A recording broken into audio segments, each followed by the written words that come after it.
समझा दिया। तैयार हैं? तो एनीवे माय डियर फ्रेंड्स, मैं आप लोगों को अपनी स्टोरी बता रहा था। मैंने ये कहानी आपको क्यों सुनाई थी? क्योंकि जब आप सोचते हो किसी चीज के बारे में तो ऊपर वाला वो चीज आपके लिए बनाना शुरू कर देता है। हेलो, और ये साइंस है, ऐसा नहीं है। अगर यहाँ कोई आध्यात्मिक दृष्टिकोण का व्यक्ति है तो वो इस चीज को मान लेगा, लेकिन एक दृष्टिकोण और होता है, उसको बोलते हैं साइंटिफिक दृष्टिकोण। हेलो, जो ये सोचते हैं कि यार भगवान भगवान कुछ नहीं, साइंस है, कोई लॉजिक होना चाहिए क्या भगवान के पास। तो इसका भी एक साइंस का लॉजिक है कि जब आप किसी चीज को सोचते हो और किसी चीज को पाने का प्रयास करते हो और उसके लिए ईमानदारी से मेहनत करते हो तो आपके अंदर से वेव्स निकलती हैं। ये साइंस मानती है चीज को। इस वेव्स को बोला जाता है लॉ ऑफ अट्रैक्शन, आकर्षण का सिद्धांत।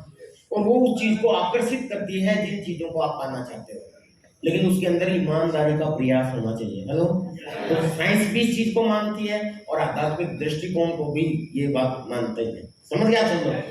तो माय डियर फ्रेंड्स, मैं बहुत सोचता था, जिस घर को मैं देखता था उसमें अखबार फेंकते हुए सोचता था ऐसा घर मेरा भी होगा क्या।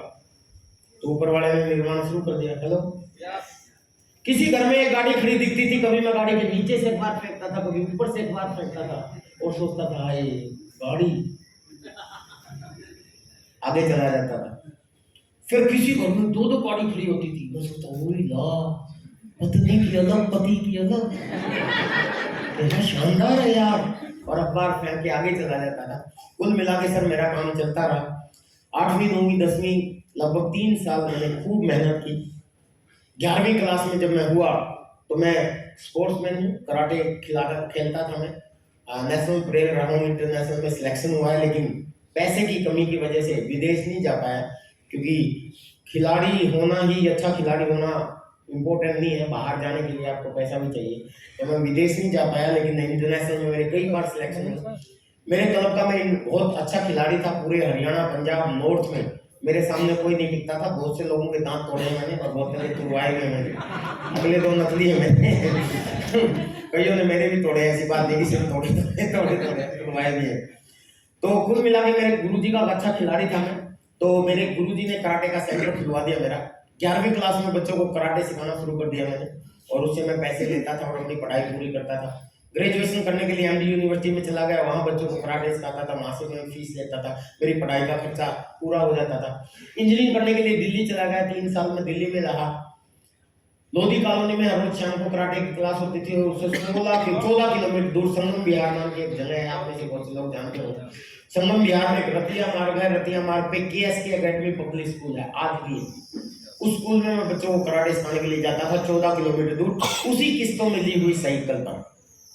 कुल मिला के मेरी स्टोरी कंप्लीट हुई आरएसएम से पहले की, मतलब एजुकेशन लाइफ की मेरी एजुकेशन कंप्लीट हो गई और विजय रोडिया बिकेम ए कंप्यूटर इंजीनियर। मैं क्वालिफाइड कंप्यूटर इंजीनियर बन गया। जब पढ़ाई पूरी हो जाती है तो इंसान क्या करता है? नौकरी करता है कि नौकरी की तलाश करता है? तलाश। नौकरी मिलती होती तो लोग पकौड़े नहीं करते हैं लोग।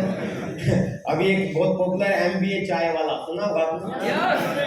मेरे वहां से जाओगे, जींद से जब रोहतक आते हैं तो बीच में बहुत बड़ा एक ढाबे के ऊपर लगा रखा है और नीचे खोखा है, उस पर लिख रखा है एमबीए पकौड़े वाला। अगर ऐसी होती तो 3 पोस्ट निकलती है चपरासी की, तो 3000 से ज्यादा लोग अप्लाई करते हैं, पता आप लोगों को। पानीपत में 13 वैकेंसी निकली थी, 4500 बच्चे तो वो थे अप्लाई करने वाले जो एमबीए पीएचडी डॉक्टरेट की डिग्री ले चुके थे। क्या चपरासी गिरी करने के लिए एमबीए किया था? हेलो, तो नौकरी का बुरा हाल है, आप सब लोग जानते हैं। सुनो, तो मैं भी इसी का शिकार हूं, मुझे नौकरी नहीं मिली भाई। 1 साल बहुत धक्के खाए मैंने, सारे सपनों पे पार में फिर गया।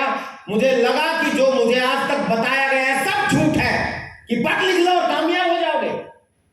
खूब पढ़ाई लिखाई की, इतने पापड़ गए पढ़ाई लिखाई के, कोई नौकरी नहीं मिली। 1 साल धक्के खाए।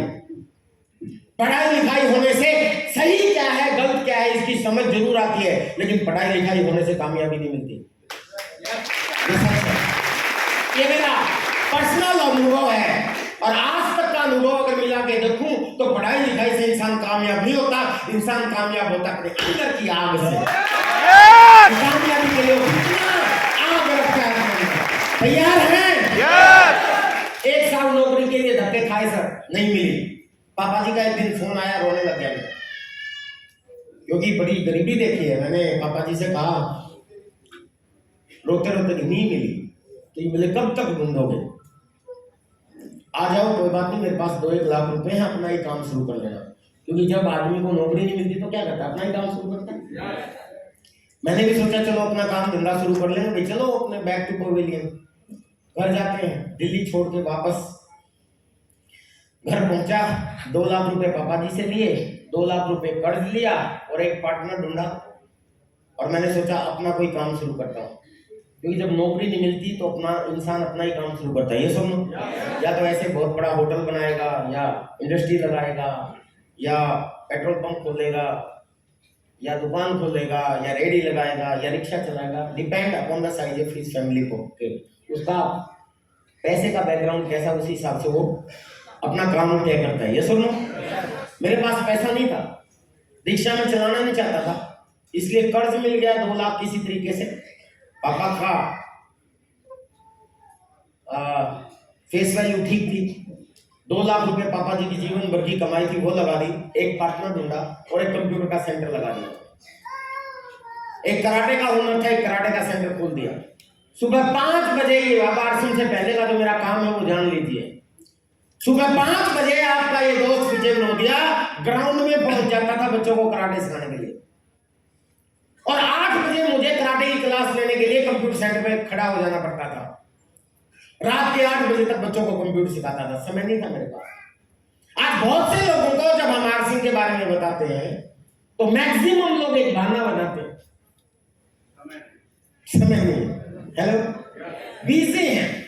आपने बहुत से लोगों को यहाँ बुलाया होगा, हालांकि यहाँ खूब आए, लेकिन फिर भी जितने आपने बुलाए उतने नहीं आएंगे। ये सुनो, पार्टिकुलर आप खुद की इनविटेशन देखो, और सब लोग एक ही बहाना बनाते हैं, इंटरनेशनल बहाना है, समय नहीं है, बिजी हूं यार। हेलो, और मेरा आज तक का मानना ये, आज तक की सीख ये मिली है आरसिंह से, अगर आपके पास समय नहीं है और आप बिजी हो तो आपको इस बिजनेस की बहुत जरूरत है, तो ही आपको इस बिजनेस की बहुत जरूरत है। ये बिजनेस आपको और बहुत कुछ देता है, लेकिन मुझे जो सबसे ज्यादा अट्रैक्ट करता है वो समय अट्रैक्ट करता है।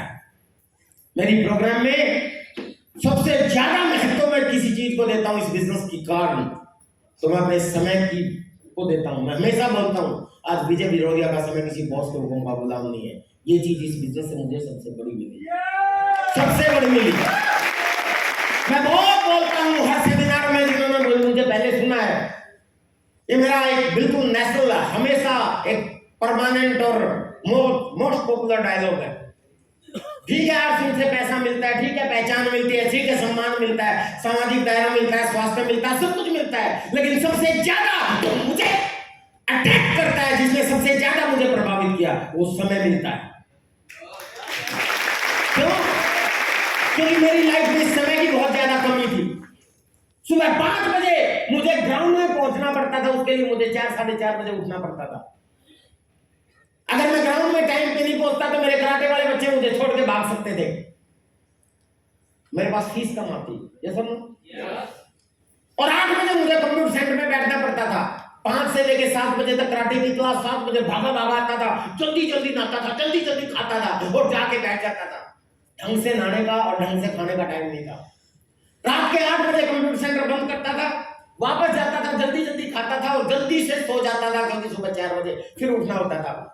ना ढंग से खाने को टाइम देता था, ना ढंग से अपने आप को टाइम दे पाता था, ना बीवी को टाइम दे पाता था, ना बच्चों को टाइम दे पाता था, ना अपने आप को टाइम दे पाता था।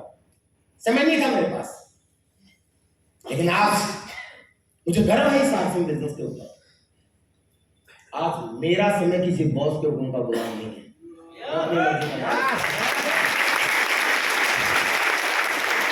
मैं आज बोलता हूं, इस बिजनेस से सबसे ज्यादा बड़ी चीज जो मैंने कमाई वो है समय। आज मेरी मर्जी थी तो मैं आपके वाराणसी में आ गया, नहीं आता क्या कर लेते? हेलो, क्यों जी? अगर यहां नहीं आता क्या कर लेते आप? एसपी वर्मा साहब ने पोस्टर छाप दिए थे, आप कहते जी विजय जी को बुलाया था आपने, आए नहीं वो, तो ये कहते भाई उनकी मर्जी। क्योंकि विजय विरोधिया इसी चीज पे पॉपुलर है पूरे हिंदुस्तान में यार, सुनने कि वो अपनी मर्जी का मालिक है। आप किसी की नहीं सुनते। मेरी मर्जी होती है, मैं यूपी में आता हूँ, मर्जी होती है बिहार जाता हूँ, मर्जी होती है झारखंड जाता हूँ, मर्जी होती है कलकत्ता जाता हूँ, मर्जी होती है आंध्रा जाता हूँ, मर्जी होती है केरला जाता हूँ, मर्जी होती है आउट ऑफ इंडिया जाता हूँ, मर्जी होती है पंजाब जाता हूँ, मर्जी होती है कश्मीर जाता हूँ, और मर्जी होती है घर में पड़ा रहता हूँ। मेरी मर्जी। बनना चाहते हैं मर्जी का मालिक, ये बिजनेस आपको मर्जी का मालिक बना सकता है। धन्यवाद।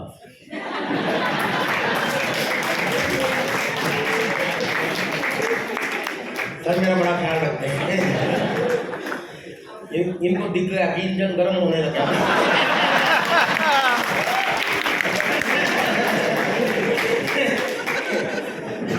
और देखिए, अगर मैं यहाँ नहीं आता तो आप क्या करते भाई? एसपी वर्मा साहब के कपड़े पहनते हैं, मेरा फोटो भी लेते हैं। प्रोग्राम तो होता है, इनको सुन के चले जाते हैं। ये सब ज्ञान जी आए, इनको सुन के चले जाते हैं। और बहुत से अजीत जी आए, बहुत से सीनियर लीडर, इनको सुन के चले जाते हैं। ये सब ना, और ज्यादा ही आपको मेरे से प्यार है, थैंक यू। तो फिर आप शिकायत करते हैं अपलाइन से, जी कुमार जी को शिकायत करते हैं। जी कुमार जी विजय जी को बुलाया तो आए नहीं। अब डी कुमार जी मेरे को फोन नहीं करते, वो सुजीत जी को फोन करते, जी सर बात करो ना, देखो सर नहीं आए। अब सुजीत जी मेरे को फोन करते डरते डरते, कहते विजय सर आप नहीं आए। मैं कहता मेरी मर्जी। फिर वो व्हाट्सएप को फोन करते कि हाँ व्हाट्सएप की बड़ी इज्जत है, बजोता तालियों में जैसे। सुरेंद्र जी बस वो शख्सियत है जिन्होंने पहली बार मेरे को प्लान दिखाया था। हेलो, हालांकि वो समझा नहीं पाए थे, वो भी मैं बताऊंगा आगे स्टोरी में अपना। तो मैं उनकी बहुत इज्जत करता हूँ। तो हुआ क्या कि सुरेंद्र बस जी को फोन करते, अब सुजीत जी अगर सुरेंद्र बस जी को फोन करते तो सुरेंद्र जी बस फिर मेरे को फोन करते, क्या विजय क्यों नहीं गया भाई तुम? मैं कहता सर मेरी मर्जी। अब ज्यादा ज्यादा कर सुजीत जी को टीसी छापा जी को फोन। अब टीसी जी मेरे पास फोन करते, वो तो कंपनी के मालिक है। वो कहते हैं हाँ मैं विजय यार तुमने वाराणसी में टाइम दिया था। मैं कहता हाँ सर दिया था, तो गए क्यों नहीं यार? मैं कहता सर मेरी मर्जी। वो भी कुछ नहीं कर सकते। और आपको क्या लगता है कि मैं टीसी जी के पीछे से बोल रहा हूँ? मुझे डरता हूँ। देखो ये रिकॉर्डिंग होगी, जैसे भी होगी। आजकल सोशल साइट का जमाना है और टीसी जी के पास ये रिकॉर्डिंग बहुत बार जा चुकी है।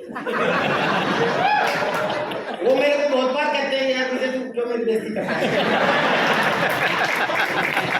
मैं कहता हूं सर बेइज्जती नहीं करता, मैं तो आरसीबी की ताकत बताता हूं।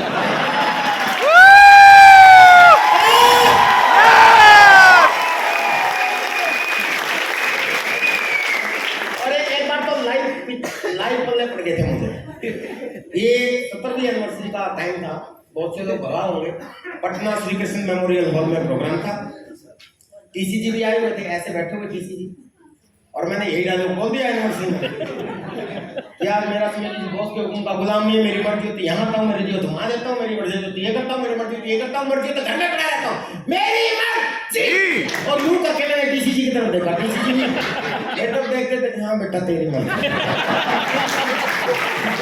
तो भाई साहब ये खूबी कहीं मिल सकती है क्या? ये आरसी में ही मिल सकती है।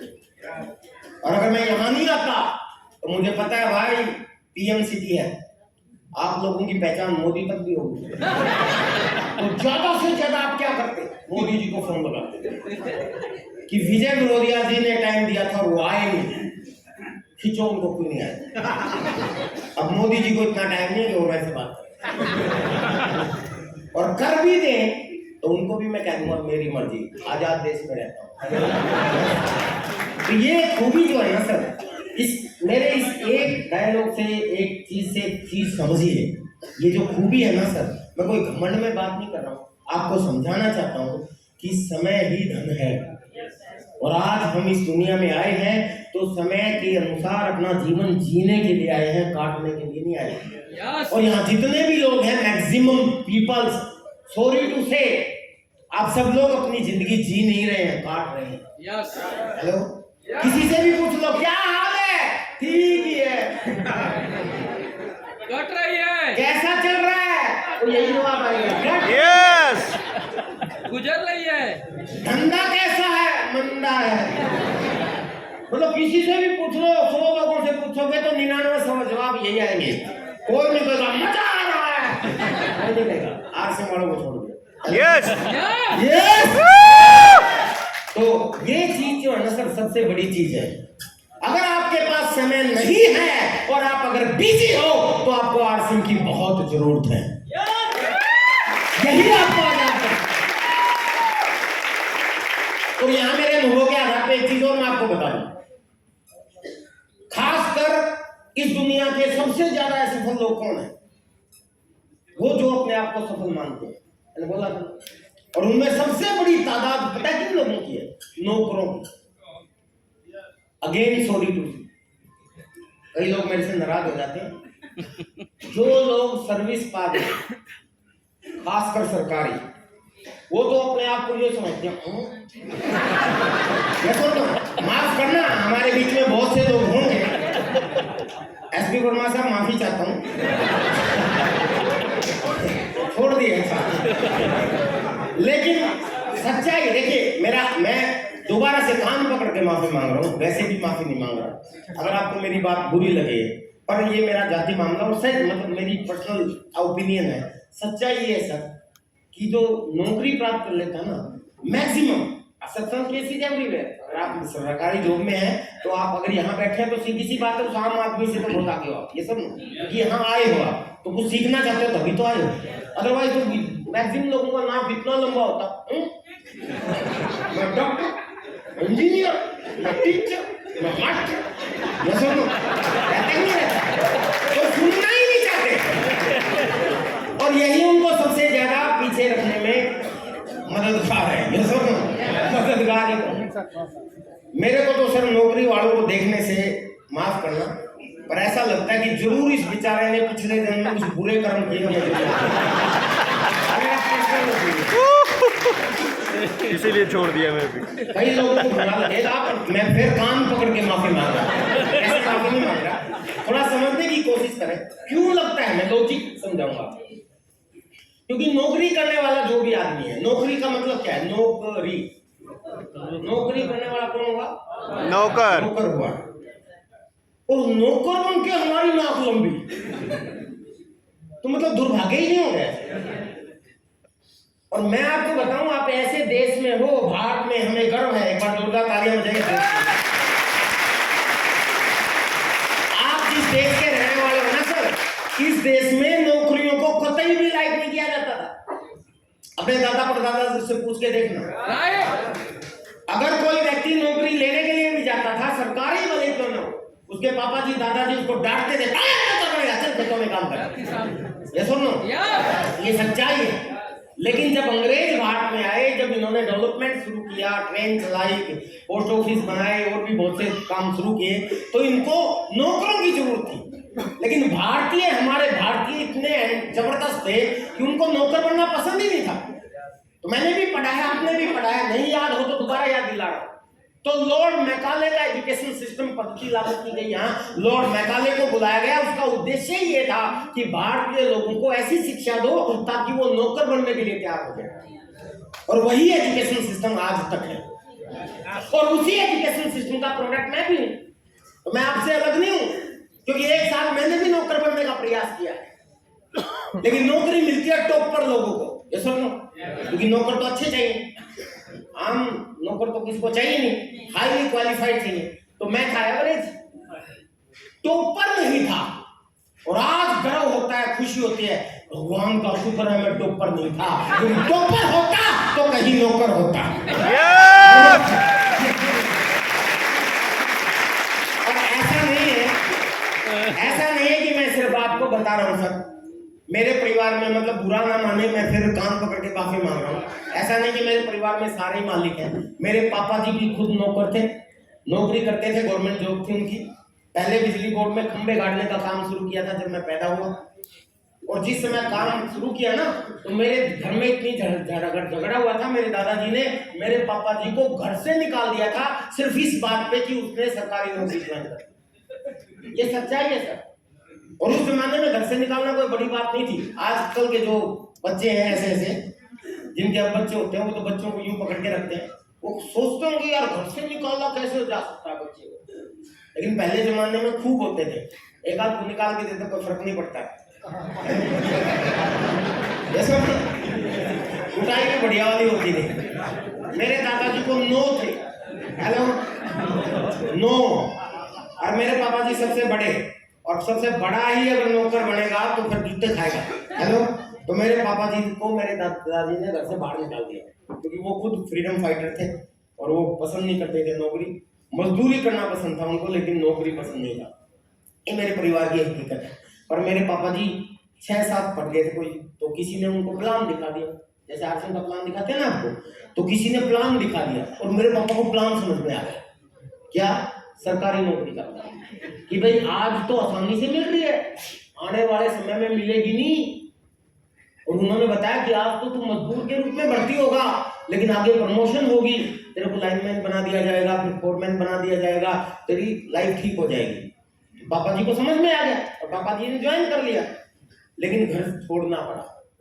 मेरे दादाजी ने बोला उठा अपने बच्चों को उठा, और मैं उस समय शायद माँ के पेट में ही था, बाहर ही जब घर से निकाला दे दिया था मेरे दादाजी ने, तब मैं पैदा हुआ और मैंने अपनी गरीबी देखी।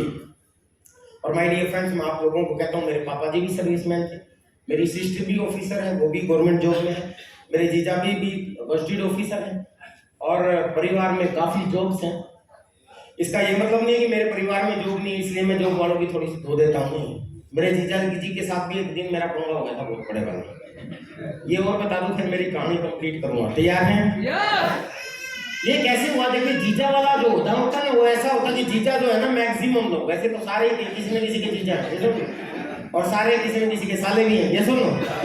तो साला जो है ना, उसके ऊपर जीजा जी यूं अधिकार समझते हैं जैसे पता नहीं है क्या है, हेलो। तो मेरे जीजा जी जो हैं, ध्यान से सुनना, सरार सिंह की पावर समझ में आएगी इससे भी। मेरे जीजा जी गजटेड ऑफिसर हैं दिल्ली के अंदर, तहसीलदार, जमीन वगैरह लिखने का काम है, और ये आईएएस ऑफिसर बनना चाहते थे, लास्ट टाइम में मिस कर गए वो, लेकिन उनका बड़ा सपना है कि हमारे परिवार से आईएएस निकले। तो मेरे बच्चे जो हैं उनको वो आके खूब क्लास लेते हैं कि बेटा पढ़ाई लिखाई करो, एग्जाम पास करो, आईएएस बनो, ऑफिसर की लाइफ ये होती है वो होती है। और मैं उनका कोई साल मैं सुनता रहता हूँ, ठीक है, मोटिवेट कर रहे हैं। जैसे ही मेरे जीजा जी जाते हैं, मैं अपने बच्चे को दूसरी प्लान दिखाता हूँ, बेटा मजे लो, चिंता मत करो, आरसीएम करना तो लो, और कुछ नहीं करना। और मेरे बच्चे फिर जीजा जी को बता देते हैं, और जीजा जी और मेरी ड्यू चलती है, वो कहते तू आरसीएम को क्या समझता है? मैं कहा सब कुछ समझता हूँ। वो कहता तुम्हें पता है ऑफिसर की लाइफ क्या होती है? कई बार उसने मेरे को ऑफिस में बुला लिया, ऑफिस में कभी कोई नारियल पानी लेके आ रहा है, कभी कोई गाड़ी लेकर कभी सलूट मार रहा है, कभी ऐसा दिखाते हैं मेरे को कि देखो ऑफिसर की लाइफ कैसी है। और मैं सारी देखने के बाद ये बोलता हूँ, सर आप तो 10:30 बजे घर क्यों आते हो? क्योंकि हर ऑफिसर के ऊपर एक और ऑफिसर है, हेलो, जिसके सामने ये sir, yes sir, yes sir, yes sir, वो बेशक कितना ही बड़ा तहसीलदार और उसके चारों तरफ सलूट करते हैं, लेकिन कोई ना कोई उसका बॉस भी है, इसलिए चाहे वो डीसी हो शहर का, वो भी किसी के न किसी के सामने खड़ा हो ये करे, अरे हम तो डीसी जी के सामने नहीं करते। ये ताकत जो नहीं आरसीएम में है सर, ये मेरे को यहाँ के समझ में आया जब हम मालिक बनना चाहते हैं। तो एक घटना है वो बताता हूँ, उसके बाद अपनी स्टोरी शुरू करके आरसीएम के ऊपर हम लोग आएंगे। एक दिन क्या हुआ, मेरे पिताजी सैटरडे को मेरे घर आए। सैटरडे को मैं बाई चांस वहां मिल गया, क्योंकि सैटरडे को जनरली सैटरडे संडे हर सर्विस आदमी का खाली होता है, ये सुनो, और हमारा सैटरडे संडे बिजी होता है।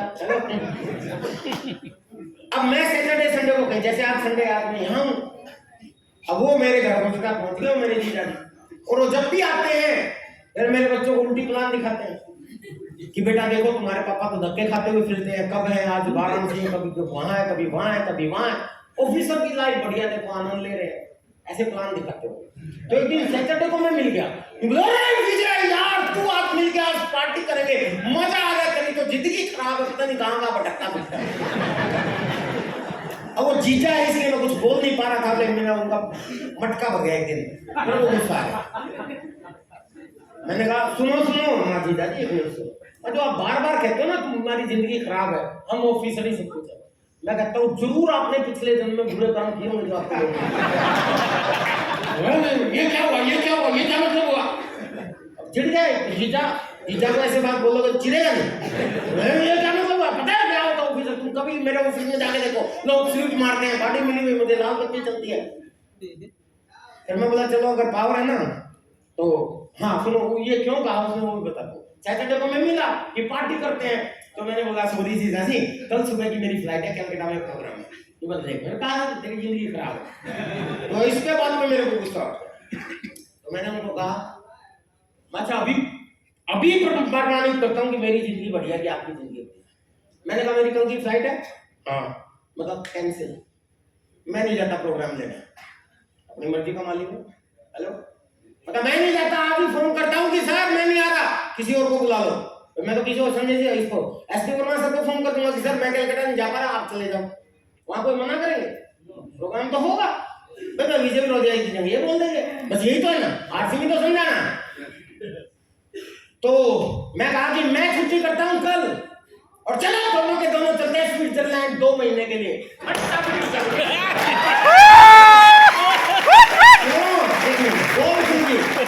मैंने कहा खर्चा भी विजय विरोधिया का, चिंता मत करो, आपका सारा सब खर्चा करेगा, चलो 2 महीने के लिए स्विट्जरलैंड घूम के आते हैं। और मैं कल से ही अपनी फ्लाइट कैंसिल करता हूँ और कल ही बुकिंग भी मैं करवाता हूँ स्विट्जरलैंड की।